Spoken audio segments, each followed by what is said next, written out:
Hey, welcome back to the Twisted, Bent, and Exhausted Entrepreneur Podcast. Yes, if you're watching this, the video portion, I always put that there because early on I got it wrong, and Leslie pointed that out. So I'm like, I'm going to put my script up there to make sure I don't screw it up. The Twisted, Bent, and Exhausted Entrepreneur Podcast. My name is Jeff Harris. I'm a company called Swing Point Media, and my co-host is Leslie Spoor, Concierge Business Solutions. And I have to tell you that I'm going crazy today because I have a scratch in my line of sight on my glasses, and no matter how many times I clean them, I can still see it. So it's driving me berserk. So I don't know what to do with that. Well, you know, here's a recommendation: is I would just put a patch over that eye. You could be a pirate. Does that work? Does that work? Yeah. Well, does the scratch go away? Yeah, I can't see it. There you go. See? Okay. All right. That's another wrap for the Twisted, Bent, and Entrepreneur. Yay! If That's it were just, yeah, if it were just that easy. Sometimes, quite honestly, the answer can be that easy, though, can't it?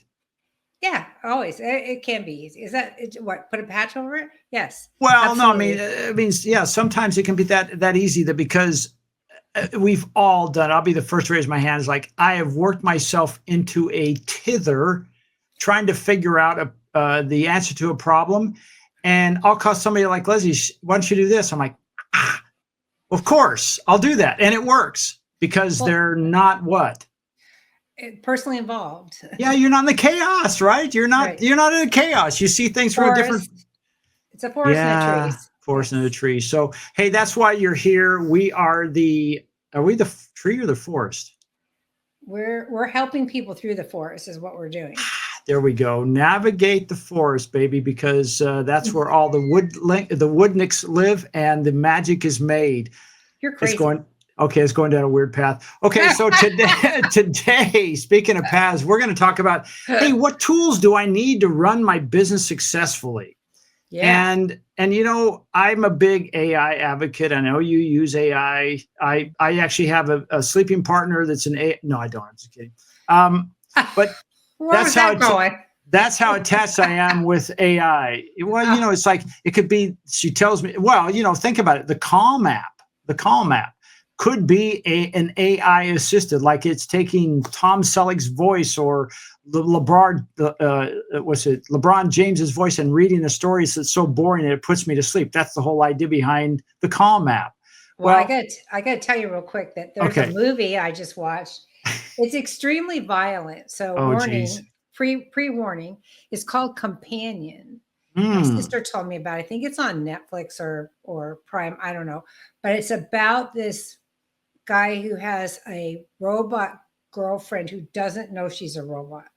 Oh. So it's kind of interesting and twisted, but there's a lot of violence. So I'm warning our listeners that if you don't like violence, don't watch it.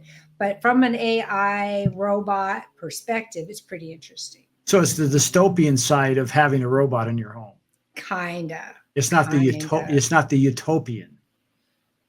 It's kind of utopian for the people that get them, but it's just a weird, twisty, odd movie, but interesting. I thought it was interesting. Well, you know, that brings up a point, and then we'll get into today's topic is, you know, is it important to have robots that look like us to do the task we want them to do? And like, as an example, if something that was made for you looked like a 55-gallon drum with wheels on it, but it did all this magical stuff, do you care what it looks like? Does it have to look like a human, or does it just have to perform the tasks? I don't know what the psychology of that is. And I'm thinking back over old TV shows like Danger Will Robinson, right? Remember that robot? And it did a lot of things, right? And then you've got the Jetsons that we talked about in another podcast where the robot was in there doing stuff.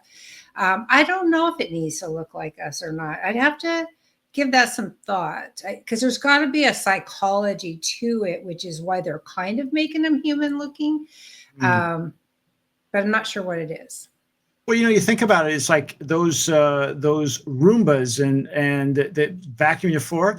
They don't look like my wife, or they don't look like me. They don't look like our normal vacuum cleaner. They're totally different. But yet they seem to have found no pun intended. They seem to have found a home. Oh my God. You're Right? crazy. Yes, they found their place They in did. society. Yes, they did. Yeah. My daughter-in-law has one, and well, daughter-in-law, stepdaughter, I don't know what she is, Dan's daughter. She has one, and it does a really good job, believe it or not. So, and markedly better than they were when they first came out, which is part of what we're talking about today is that technology keeps advancing and getting better. And how do you pick what the right thing is for your business, right? Well, I heard when they first came out, they sucked. Dad jokes are not going to work on this podcast. Sorry. Okay, let's just get right to the meat of it. Is what tools do I need? What tools do I need to run my business successfully? So, I love AI. So I thought, hey, for me, I thought, well, why don't we just give you a demonstration of what you can do if you're not sure, right? And here's the cool thing. You can be somebody who's thinking about starting a business. You already own a business. It's 10 years in. It's now 20 years in, but now because there's so many things that evolved, as Leslie said, things are advancing that you can use this tool. So I'm going to share my screen, and I'm just going to show you. This is a Chat GPT 4.0, which is it's a paid version. You can't get it for free. It's 4.0. It's a deep research, so it really Make thinks. it bigger. Make it bigger, please. Bigger than this. Okay, hold on a second. Yeah, because people can't see it. I can't see it. Pretty large. That's good. That's good. All right. So what I did is I said, hey, you're a world. First of all, you have to tell, and this is not a chat. This is not a prompt and engineering class. This is very, very minimal. You are a world-class business advisor and coach. You help entrepreneurs and business owners set their businesses up for success. So what you're doing is you're saying that's the mindset. It's almost like saying, if you have a problem with your knee, you're not going to a cardiologist. Right? Because even though they're a doctor, they're not the doctor you need. Well, that's what you're telling it. I need you to be a business coach for me, and you're really good at it. So it says, as a local flower shop, and you can put in there anything. You could take the same prompt. You could copy this and say, as a local HVAC company, as a local, whatever it is, in the Coachella Valley, which is where we live, serving houses of worship and mortuaries because they need flowers and flower arrangements. Can you tell me the tools I need to run my business efficiently and make recommendations of tools like AI and AI automations that can help me do so? Please be detailed and provide links to the sources you cite. Now, before you hit go, we want to make it clear to everybody, we have not done this in advance. No, this is so we don't know what it's good. Yeah, so we don't know what it's going to come back with. So let's see what it says. Now, for those of you listening, you're not going to be able. I just want to point this out. Captain Obvious is pointing this out. You cannot see the results. So we will share this with you. You just got frozen. You just froze, Jeff. Hello, Jeff. Jeff just froze. Jeff.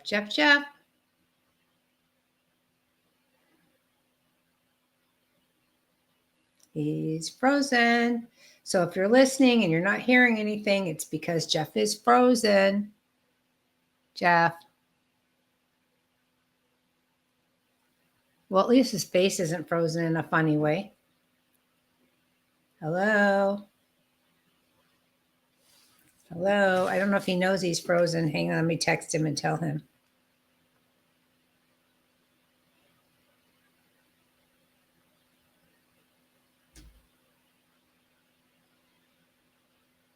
Oh, he went away. Internet failure. Aw. Well, we're still recording. We'll keep going. I'll just entertain you for a minute. I don't know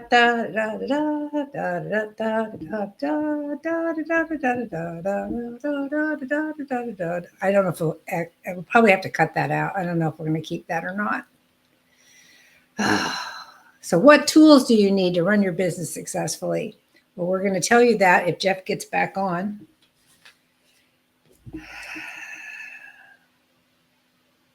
Okay, I'm back. Okay, so we've been recording. I did a try to fill in the space, but I don't know if we're going to edit that out. So, all right, so here we go. I'm going to share my screen. We've talked about this, and for those of you who are watching, you're going to see what happens. For those of you who are listening, we'll kind of walk you through it and tell you what happens. So I'm going to hit this, and now it's thinking. searching the web. It's doing its thing. And, here's the thing. If I came to somebody like Leslie, I'm going to pay a certain amount of money for her help, right? And so what this is going to do is it's going to go out onto the internet, knowing that I'm a flower shop and these are the people I serve, and it's going to give me the best results. So let's see what happens. I'm just going to take this down just a little bit in size so I can actually see it.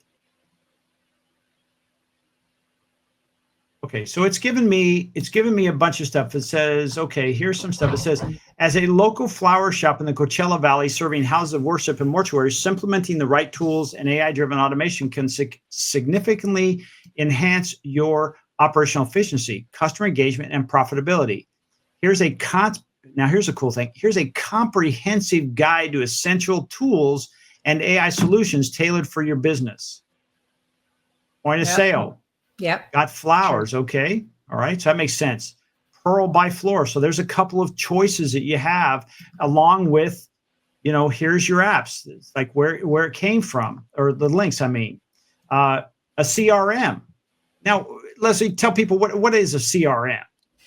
Well, CRM is one of those misunderstood or overly used acronyms that it stands for customer relationship management, but a lot of people interpret it as meaning different things. But in its very basic format, CRM means to have a place to house prospects, a place for managing who you talk to, when you talk to them, if you sent them a proposal, if you agreed to meet at some point. It's everything that you are trying to handle, keeping track of a potential customer or client. And Leslie actually has a CRM. She's created this platform for her base of clients, lifestyle managers, or anyone who sells their time by hours. Is that correct? By hours or by units, yes. That she has already created a platform. So because she doesn't do houses of worship, or she doesn't do flower shops, she's not listed there, but she could be that. So she speaks to that knowledge. So there's a couple of ideas, and the reason they don't say things like Zoho, well, because these are probably very specific to what? The flower industry, right? To florist. So that's different than me having to go online and dig through all this stuff. Now, here's another one I hadn't thought of: delivery and route optimization. I mean, I'm thinking, didn't you tell a story in one of our previous episodes about something where because of the routes, you had to refigure how your staff went to places and it saved time and money? Yeah. First of all, I told them, don't star plan your time. In other words, don't do this house and then this house and then this house and then this house. Don't do a big old star, because that's totally inefficient. And I also like to only make right turns as much as possible, because right turns are way more efficient and time saving than left turns are, which I believe either FedEx or UPS or both ascribe to that same philosophy. They only make turns one direction. It's little things like that. There's a lot of psychology and a lot of subliminal things you can do for that. But Easy Routes here sounds like an AI that helps you plan those delivery routes. You probably put in all the deliveries you have for the day, and it will plan a route for you. Where we are, it's pretty easy to plan routes because it's small. But if you're in a large metropolitan area, having a delivery and route tracker would probably be a really good tool. I love that idea. It's like, hey, here's all my deliveries for the day.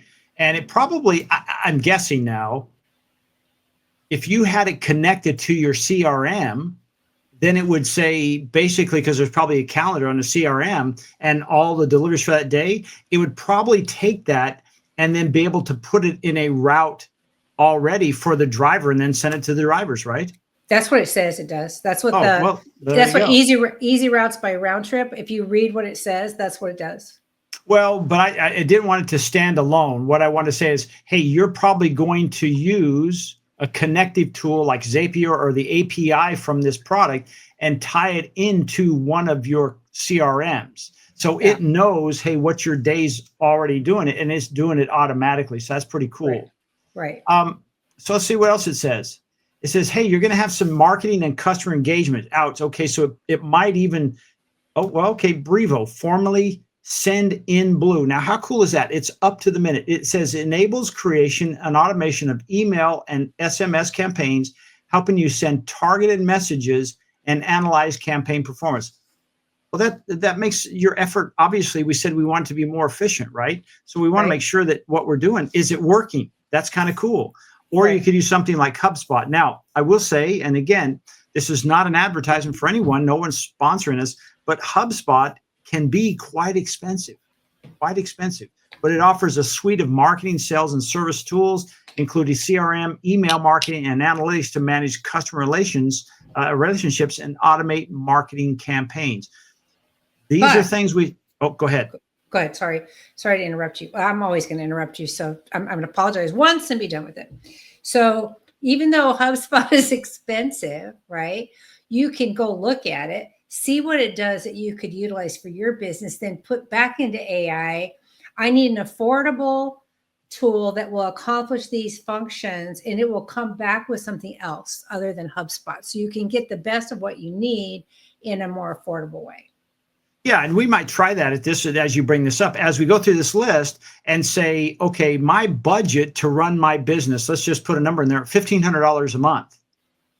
Out of all these things, what tools can I afford to keep? And I have to do something different, right? And we could that could be a follow-up question. Now, this is my favorite part here is so far, and I didn't know what was coming up, AI chatbots and virtual assistants. Here's somebody who actually is at TDO's Lyro AI agent. It's an AI-powered chatbot that can handle customer inquiries, provide product recommendations, and assist during peak seasons, reducing the real need for additional staff. How cool is that? So all of a sudden, if you're in, well, I mean, we're talking about mortuaries and houses of worship. Right. Is there a peak season? Not like, okay, is Easter going to be a peak season? Well, maybe, because it always have more flowers, but we don't want to say there's a peak season for dying. I don't know. There might be. We could probably ask that. It would probably tell us, between this month and this month, we see more and more people. Okay, we need to staff up. Yeah. TalkForce provides, again, if you're not doing this, gang, voice agents have come a long, long ways. In fact, I even watch a podcast that she's a gal out of Phoenix now. She's moved to Phoenix, and I've watched her for a long time. And now her AI avatar does her podcast. She's not on there anymore. It's her avatar. You cannot tell if I didn't tell you.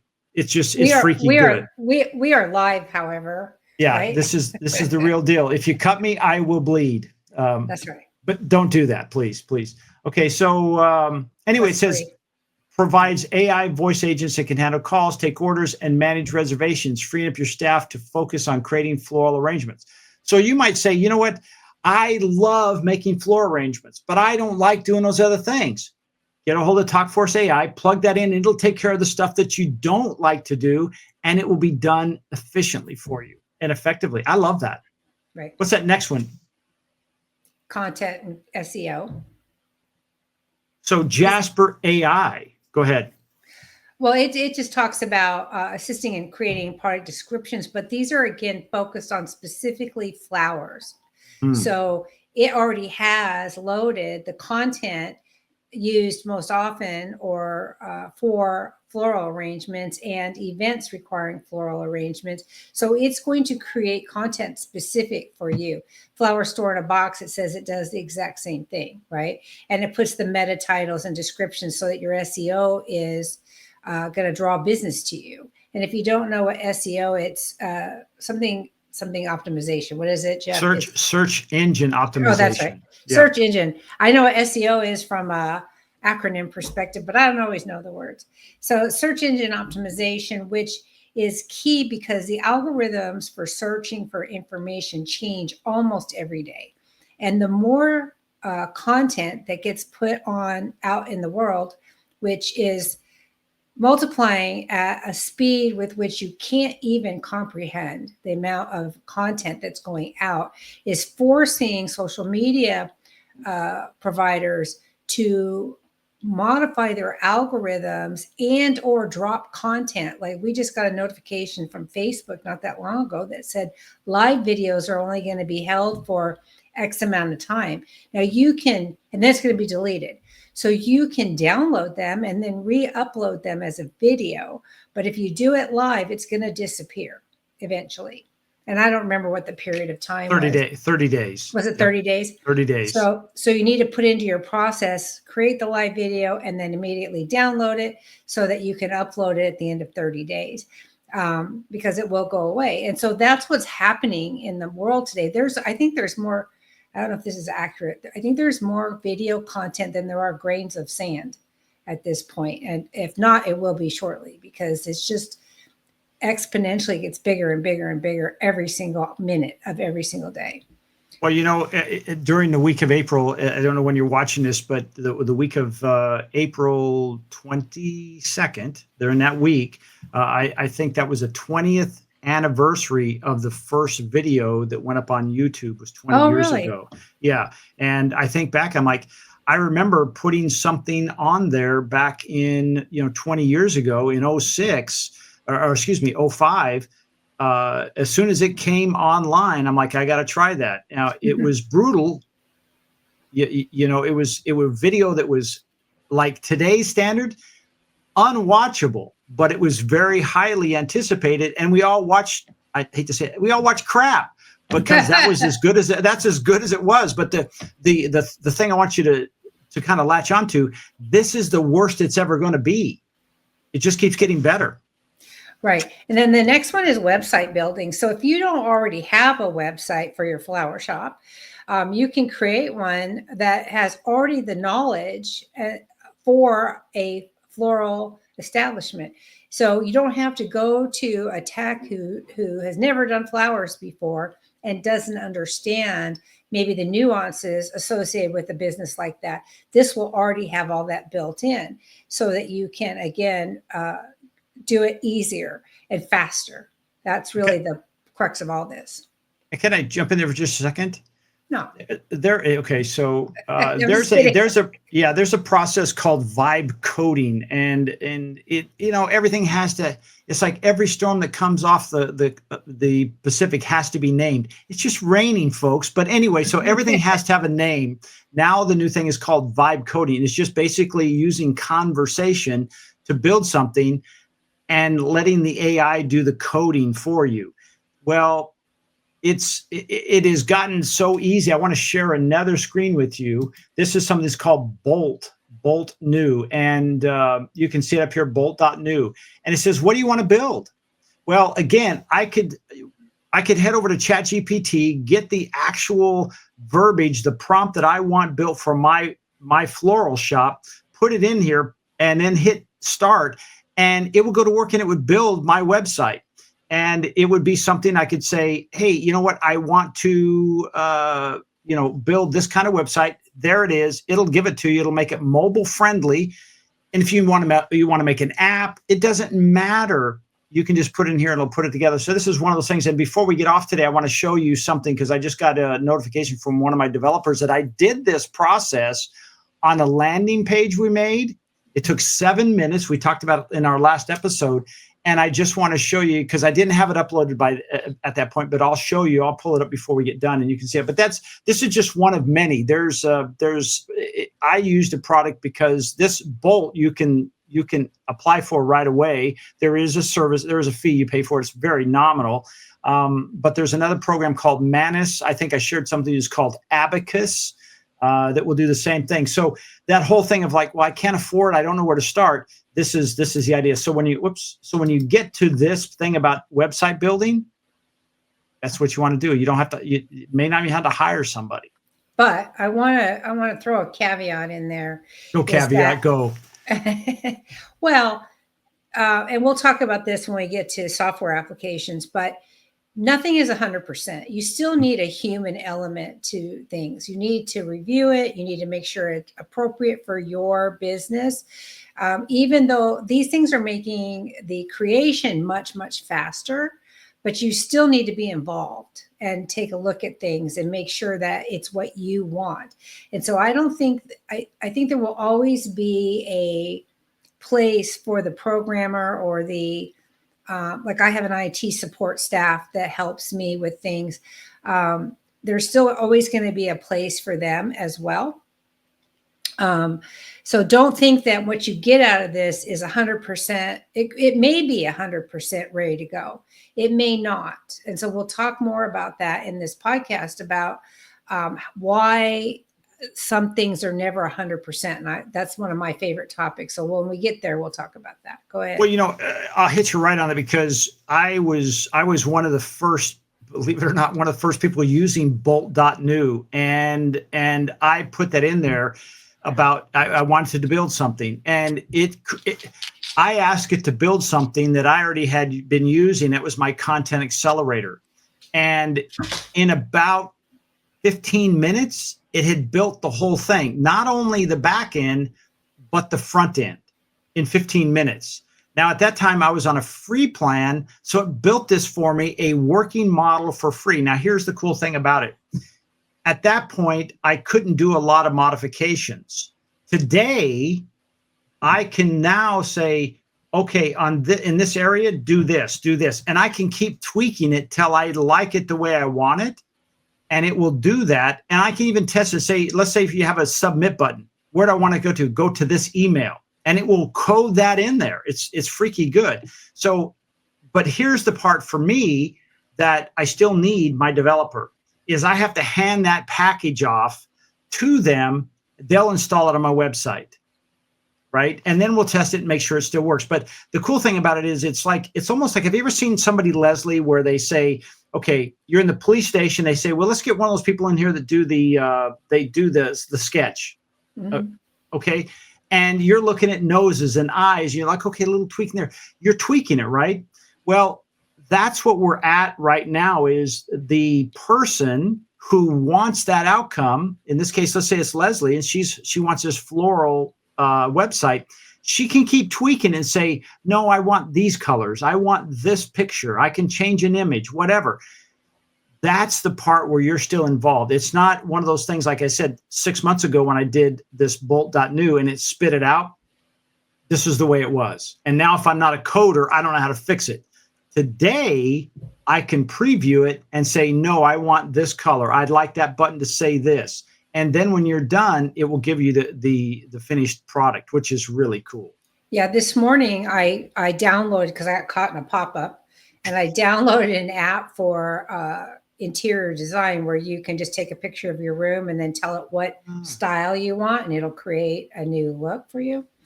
And I realized after I downloaded and paid for a week of the app that it didn't have enough tweaking functionality. You were very limited on what you could change. So like it changed my headboard, but I want to keep my same headboard and then design around that. And it didn't allow me to do that.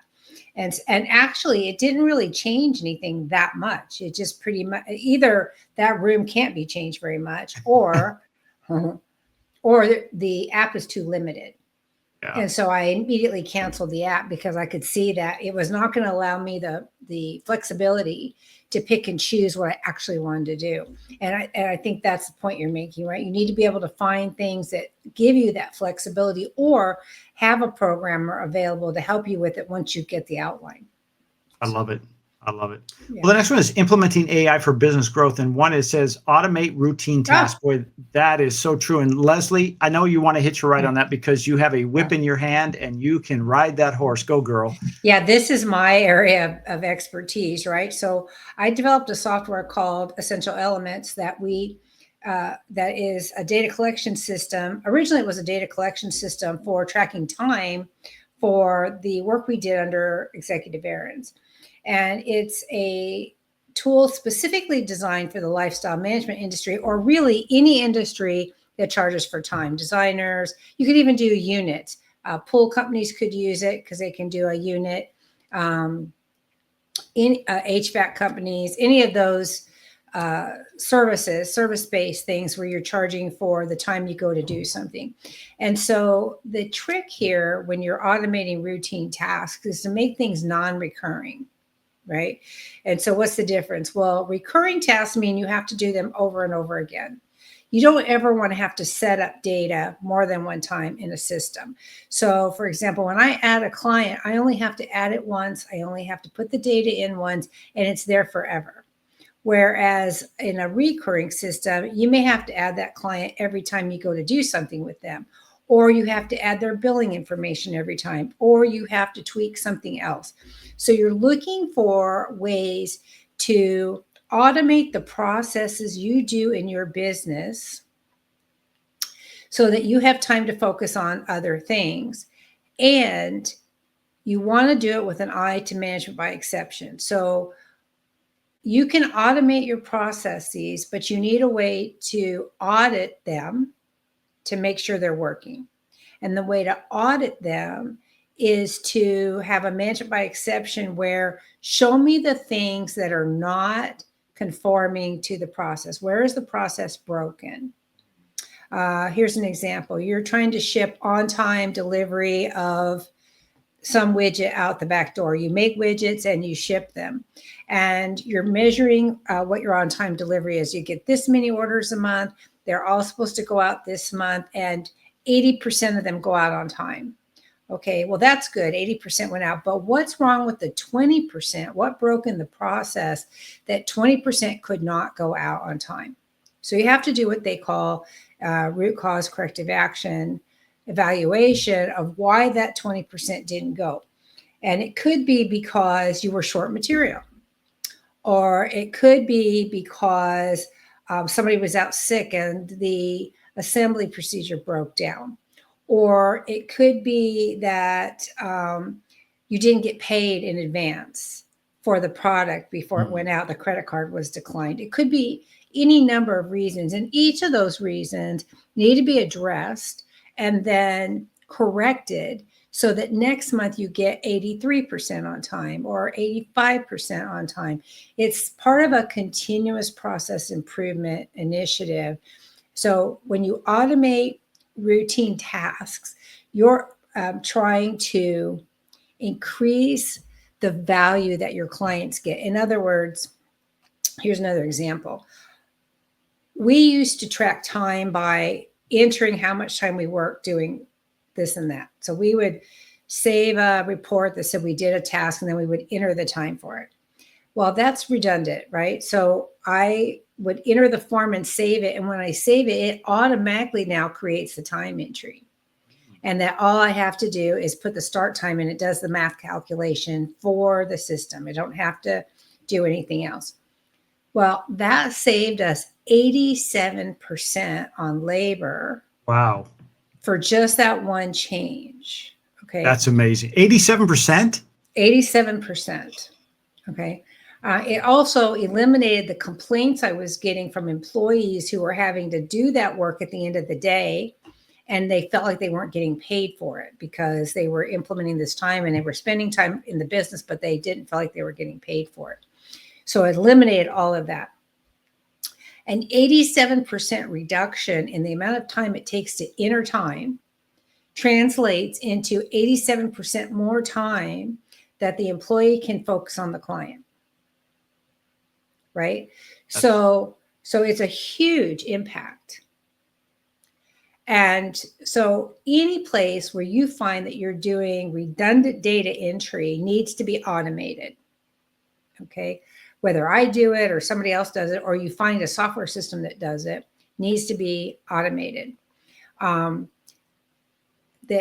trick here is, and this is a big topic, the automating of routine tasks, is that you cannot find any system that will 100% satisfy your business needs. It's impossible because every business is unique to some extent.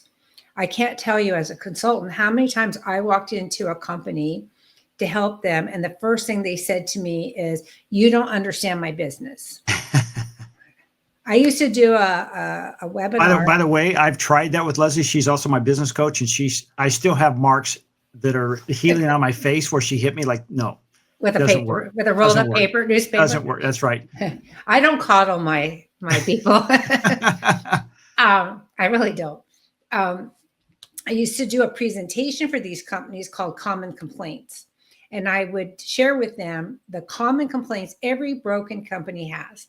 And this was in aerospace. And so one of the things, manufacturing, one of the things that tells me a company is broken is when they schedule meetings at lunchtime. You'd be surprised at how many companies schedule meetings over lunch because Really? there's so many other meetings, they're so busy, they're so inefficient that there's no other time to do it.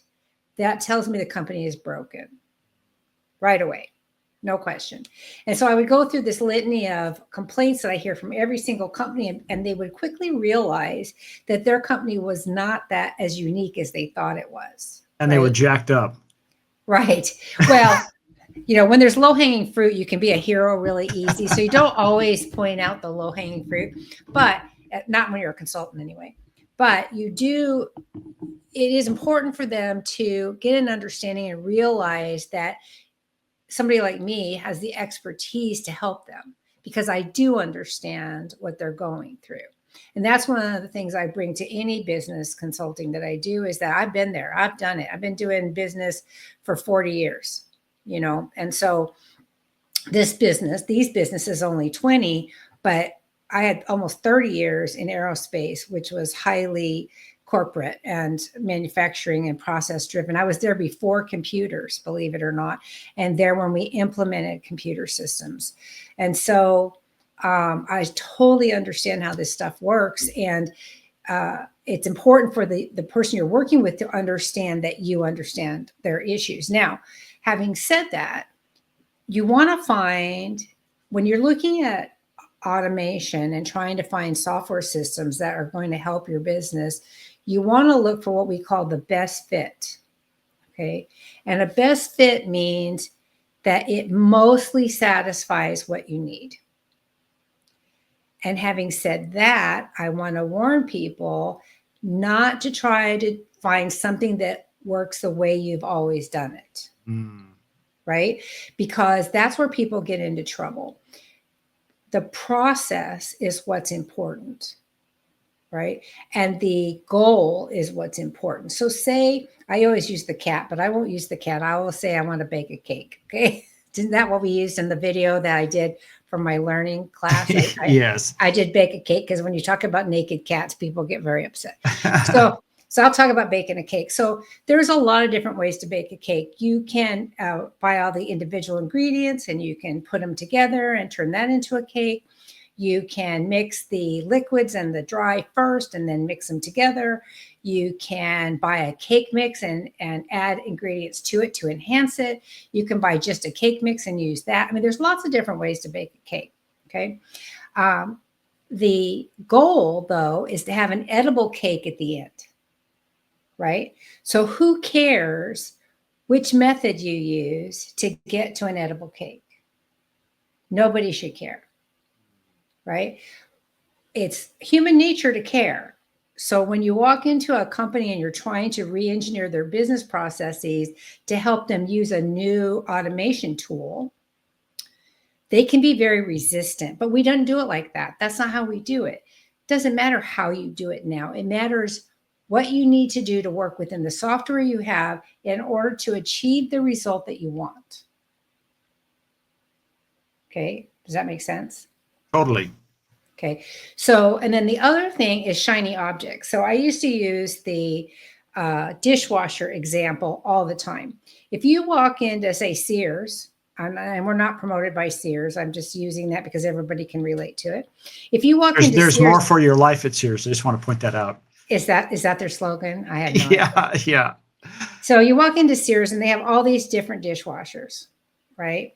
And the most expensive one has the most buttons on it, and it's sexy and sleek and looks modern, and wow, it's so different than the one that you have, right?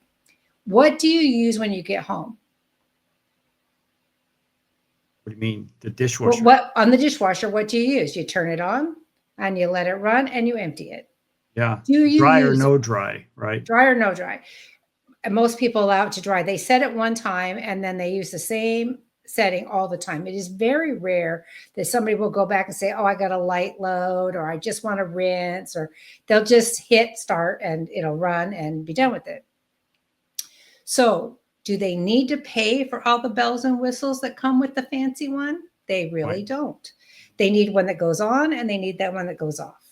That's what they need. And so I caution people. I used to do best fit recommendations and do software demos for people all the time at SAP, Oracle, a bunch of little ones that probably nobody ever heard of. And uh, and I'd have to caution the team that was doing the evaluation with us not to be caught by the shiny objects, because we have to look at what your process is. What are we trying to automate for your company? And then make sure that the functionality exists in the software product you've selected to get you to the end goal. So you have an edible cake at the end. Good point. Right. Good point. And so, or you have clean dishes at the end or whatever, but you don't need all kinds of bells and whistles, and you don't need to change the software to match your process. That's where most people get in trouble. I have seen, I can't even tell you how many companies who have insisted on customizing their product to match the way we've always done it, thereby customizing themselves into a corner so they could not take advantage of future upgrades. Mm-hmm. Right? And you don't want that. You want to be able to have the latest and greatest. As fast as technology is changing today, as fast as they're implementing AI and chatbots and things with standard software for business systems, point of sale systems, something like Essential Elements, where we're doing data collection and time tracking. As fast as that stuff is changing, you do not want to be in a position where you can't take advantage of it. Yeah. And so in the beginning, and I'm sorry I'm monopolizing this, but this is my heart right here. So we're talking about something that's really, really important to me. So in the beginning, when I first created Essential Elements, I absolutely refused to do any customizations for anybody. When we were licensing it out to companies to use, I would teach them how to use it. I would want them to follow the process. And if it didn't work, I would ask them to work with me to figure out how we make it work without changing the software. These days, I realize that I've had to add more features to allow for the flexibility for some of the things that people want that wasn't there in the past. So I talked on the previous week's podcast, and I'll say it again here. I did a demo for somebody and they wanted the ability to keep receipts in the system, and my system doesn't do that, but I'm adding it because that is something that other people have asked me for. And so I know it's something that needs to be done. And as a matter of fact, we're even going to need to do it in Executive Errands. So we want a place to house receipts. So we're just going to modify the software to do that. But it isn't a bastardization of the software special for that particular company. It's an enhancement that will affect everybody, and everybody can use it. And that's the difference. So when you go to pick an automation system for your company, or if you're going to automate your routine task, you really do need somebody, a business process engineer, somebody like myself or Jeff, or somebody who can actually look at what are you doing today? Where do you need to get to? What will work the best for you? Okay. And then you can test things out and try them. But I ask you, I beg you, don't get hung up in how you've always done things, because the goal is to optimize your business, increase your efficiencies like 87%, like we did for the time tracking. And I mean, that's a huge number, right? That's a huge change. And we've got so many more of those too today, so that you can enhance how you're working with your customer. And like this one's talking about optimizing inventory management. That's a huge, big deal for people who sell widgets or flowers or whatever, right? So I'm sorry, I got on my soapbox.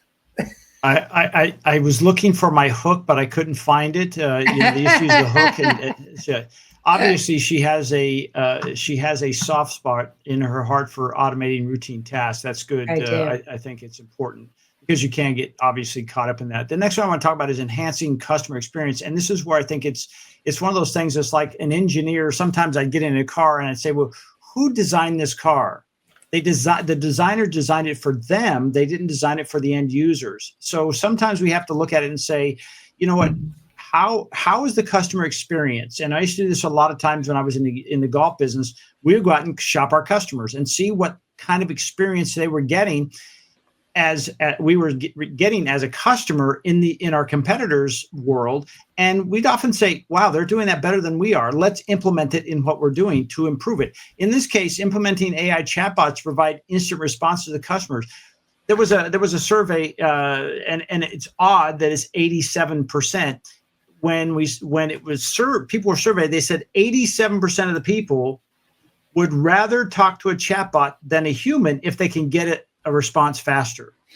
That should be a clue, folks. If you don't have an AI chatbot on your website that interacts and could be your customer service agent on your website or on your Facebook, messengers and things like that, you're missing an opportunity because people want that. Right.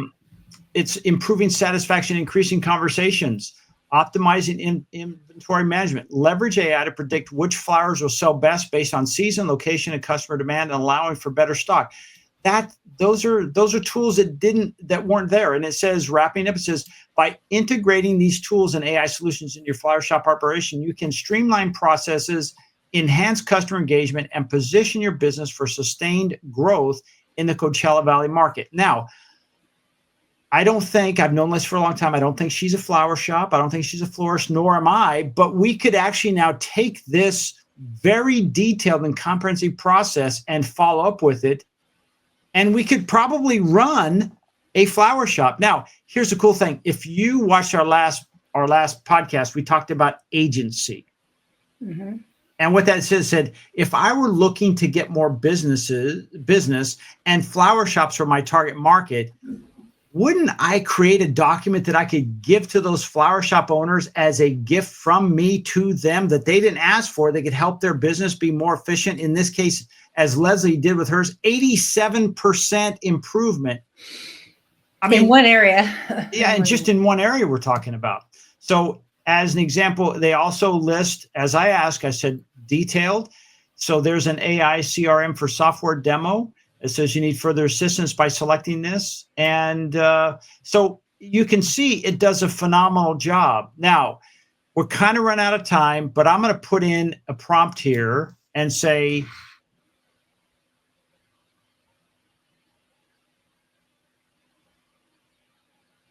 we always thank AI. I don't know why we do, but we do.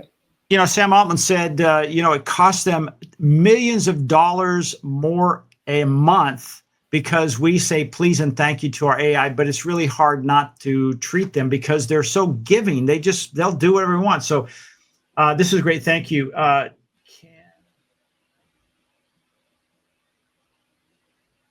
What do you want? Give you a what?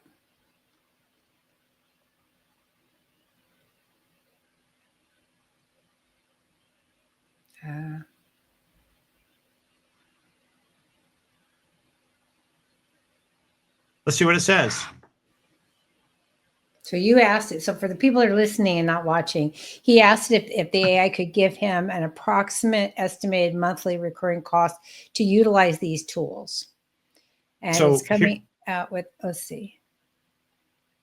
So if I don't have a POS, it's gonna cost me somewhere between, based on there. It's like Leslie said, hey, there is some customization. I make white tennis shoes, but I don't make all of them in size 10. I do give different sizes. So now it could be between $49 and $149 a month. The True Client Pro, which is a CRM, is $69 to $199. So let's say 150 plus 200, we're $350. This is cheap. Easy routes by round trip, $29 to $79, or let's say $30 to $80 per driver. So if I've got a couple of drivers, I'm talking, $250 a month. And then the HoneyBook, which is an alternative to TCP, That's CRM and sorry. yep, and the CRM and client management. They have a starter package for $39 a month. So my total cost is not ridiculous. And then I'm going to have some AI tools in here. It says Brevo, formerly SendBlue, for email and SMS marketing. It's free to $65 based on email volume. So just to get an example, like as an example, MailChimp, which we use a lot of for our clients, you can have 300 names in your database, and they're not going to charge you anything for that. But if you have now over 2,000 names in your database, they start paying you on usage. So depending on where you're at, it could be free up to $65. That sounds like that's their high end based on email volume. HubSpot is a starter. I'm surprised. Marketing automation for CRM is $20 to $50 a month. Tidio for Lyro AI. This is the chatbot. I hope I said that right. It almost sounded like I was cussing. $29 to $49 a month. That's what they call the Lyro tier. The TalkForce, which is AI agent. This is phenomenal. $50 to $150 a month estimate. It's probably going to be dependent on the volume of calls you have, and your content creating program, $49 to $125 a month. Your web designer, $10 to $50. The flower store in a box, which is your SEO and e-commerce floral site, $49 to $99 a month. So your total monthly cost, as it comes up with a lean startup. I think this, I didn't ask it for this, Leslie, but it's going to give me a lean startup. It's got Flower Basics, HoneyBook, Tidio, 10 web plus Brevio, which is a free tier. I can run my business and be more efficient. So if I have a very lean startup, $155 a month, is that doable? Is that like in a budget? Well, it would sound like a couple of trips to Starbucks to me. So, oh my gosh. But if I want to say, hey, I want to be in a growth mode, all tools above, including the route planner. So let's say if you find that you're probably going to save that much in gas. If all of a sudden you're more efficient in delivering, and then Jasper and HubSpot, you're going to spend, let's say, between $375 and $500 a month. And if you go full bore, this is adding the Task Force AI chatbot plus your SEO tools, which are invaluable. The higher tiers, the maximum you're going to spend is $750 a month. But I'm going to throw a but in here because I think this is really good information. However, at full automation, even at lean startup, but at full automation, you almost have app fatigue already because there are so many apps here to implement. Now they're great. They're a full service business in a box. You could get it done for that. And it's a reasonable price, $750 a month. But we're assuming the owner has the skills to do all that, right? Somebody like you has the skills to do all that. Somebody like me would rather pay somebody to do all that, right? That's one of the differences between us because I don't want to deal with all those apps. I would rather have everything in one place, which is why Essential Elements is the way it is. I don't want to have a whole bunch of different apps. I want one place to go put in the information and get all my tools and my information out of it in one place. Well, now here's a cool thing. Here's the cool thing I think about this. Let's say I were doing market research and I had the ability to put tools like this together for a floral shop. What does this tell me? That nothing exists like what you've put together for the lifestyle management business. Right. So could I then go back and reverse engineer and say it has all these tasks and create an application and create it and say, based on your usage, tick it and say, okay, I'm ready to add the AI route planner for me. And it adds a little bit more. But there's a basic that you can build off of. So in something like this, we talked about saying, hey, I'm a floral agent. I'm a floral company. This is who I service. We're losing Leslie. Sorry, I just had a yawn. It's about lunchtime. She's ready to eat. And so it points it out. The cool thing about it is it didn't give us 10 answers for each one. It said, hey, based on who you are, here are the singular apps to attack each one of those areas. So I don't disagree with what you're saying with the app fatigue. I think it's one of those things of saying, hey, could you now say, okay, I have a list. I know where to go. I know what I'm expecting. And now I can add one element. Let's say I add the Jasper, and then next month I add something else. And I now have an opportunity to say, in 6 months, I have all these implemented, and I didn't fatigue myself. I didn't say I had to build the wall today. I just had to add one brick. Well, a lot of what I'm hearing from potential licensees for my software is that they want to consolidate their apps. They have too many apps to manage. And so I could easily take what's there and turn that into an application. There you go. Because that's what I did even in Essential Elements. We were utilizing an outside app for managing tasks and schedules, right?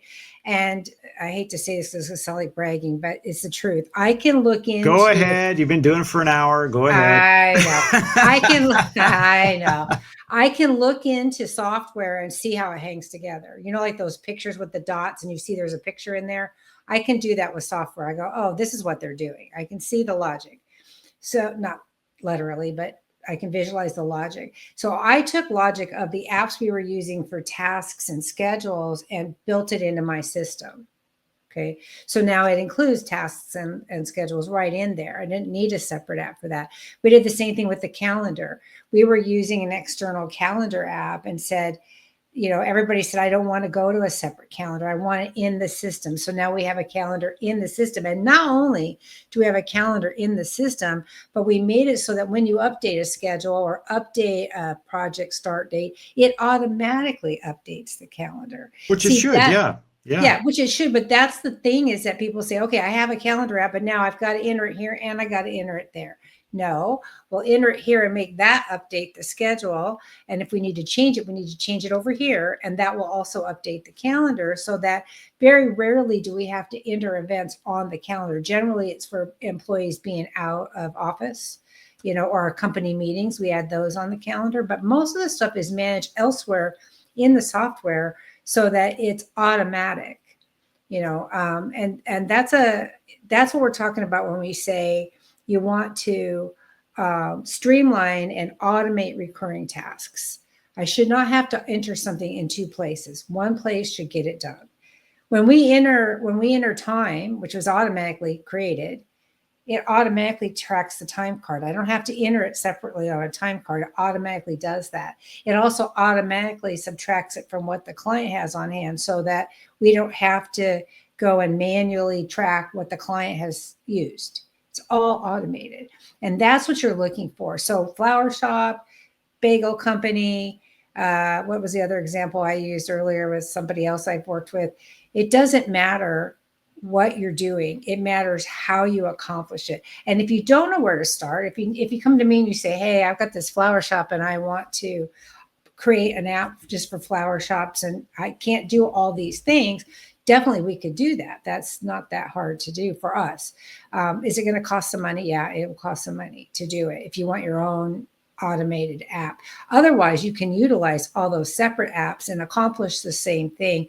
It's just who's going to manage them.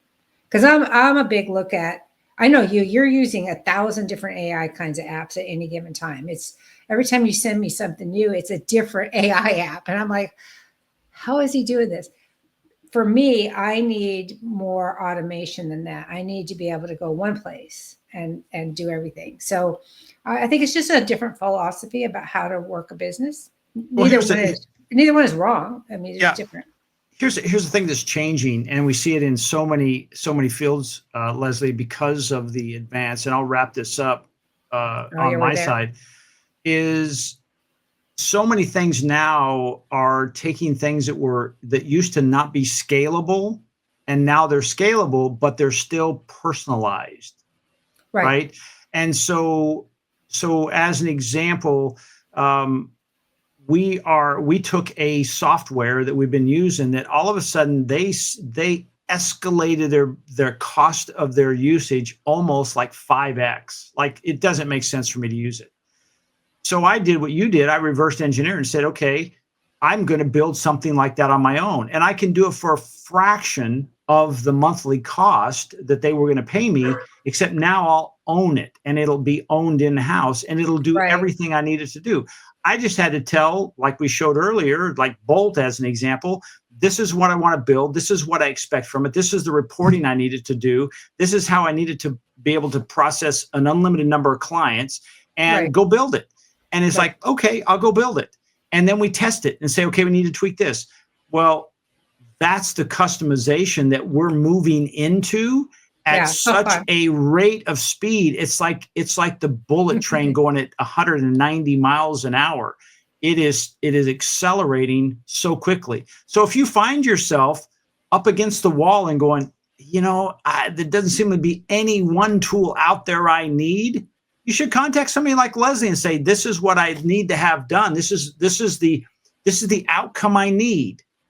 I don't need a dishwasher with 47 buttons on it. I just needed to do this. And if you can help me do that, fantastic. That's it. I'm going to wrap. That's up for me.